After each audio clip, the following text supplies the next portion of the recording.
है उनका, उनके काम वाला उसको हवा कर रहा है। पीए बाजू में खड़ा है। उतने में साहब शिक्षक मंत्री के पास जाते। बात करा हमारे उस स्कूल का। अरे तुम पहले उस स्कूल के टीचर थे ना। लेकिन अब साहब बन गया हूँ। बैठो। क्या हुआ? उन बच्चे को ये भी नहीं मालूम धनुष किसने तोड़ा। पीए को बुलाओ। पीए हमने 3 साल में स्कूल को क्या क्या दिया? टेबल, कुर्सी और ब्लैक बोर्ड ही दिया।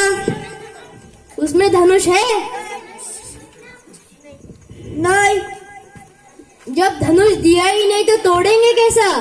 तुम ही बच्चे को गलत सवाल पूछते होंगे। उस स्कूल का टीचर मेरे जीजा का साला है।